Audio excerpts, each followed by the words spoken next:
Didier Marchal, donc je suis artisan relieur. J'effectue de la restauration de livres anciens et de la dorure, comme vous pouvez le voir avec les outils qui sont derrière moi. J'ai commencé en 2009, donc ça fait 13 ou 14 ans actuellement.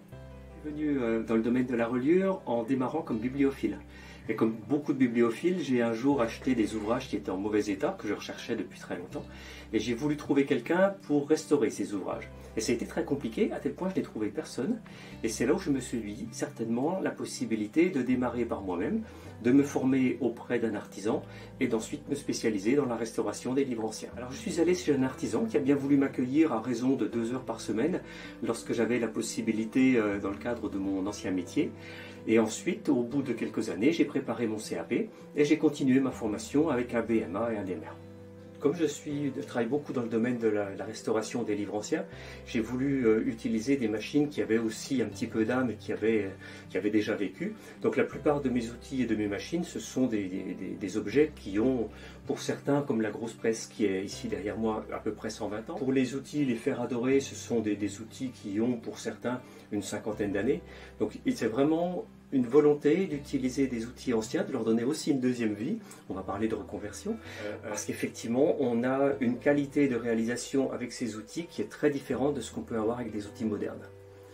Comme on travaille avec des outils numériques, on va faire du dessin, on va vectoriser le dessin, on va l'envoyer à un graveur pour qu'il puisse fabriquer les plaques qui serviront à faire la dorure.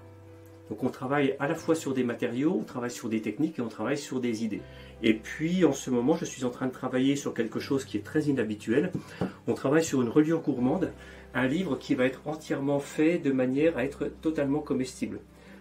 Et donc celui-là sera présenté à la fête de la gastronomie le 14 et 15 mai à Strasbourg.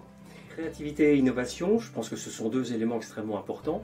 On va travailler sur des matériaux qui sont très innovants par rapport à ce qu'on fait habituellement en reliure. C'est l'exemple de ce livre. Peut-être que ça ne se voit pas très bien sur la vidéo, mais vous avez un ensemble de cuir, de bois, ce qui est assez traditionnel, et un peu plus inhabituel, de la feuille de pierre. De la pierre découpée dans le sens de l'épaisseur, qui est insérée directement dans le cuir. Un autre exemple d'une réalisation sur laquelle je suis en train de travailler, un premier prototype qui était fait en résine, qui était coulé ici directement à l'atelier, avec des inclusions de pigments minéraux à l'intérieur. Et la réalisation finale se fera avec une plaque de verre sur laquelle je suis en train de travailler. On a fondu une plaque de verre et dessus on a fait fondre des pigments pour que cette reliure, lorsqu'elle sera terminée, sera un ensemble de bois et de verre. Donc voici un ouvrage qui s'appelle La Visée. L'auteur est un auteur de poèmes qui s'appelle Pierre Fankhauser, qui est suisse. Et il a écrit son livre sur le thème de l'emploi d'une boussole de visée pour une randonnée en montagne.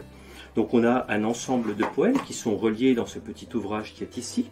En opposition du texte, un papier qui était marbré à la main, dont les motifs correspondent au thème qui est évoqué dans le poème qui se trouve à côté. L'ensemble a été relié.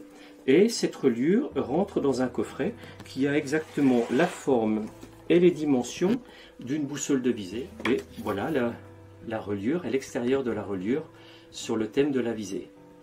Donc des matériaux pas forcément très innovants, puisqu'on travaille avec du mylar, on travaille avec un film de Kevlar, on travaille avec des matières plastiques, mais c'est plutôt la réalisation et l'ensemble et sa présentation qui sort un petit peu de l'ordinaire.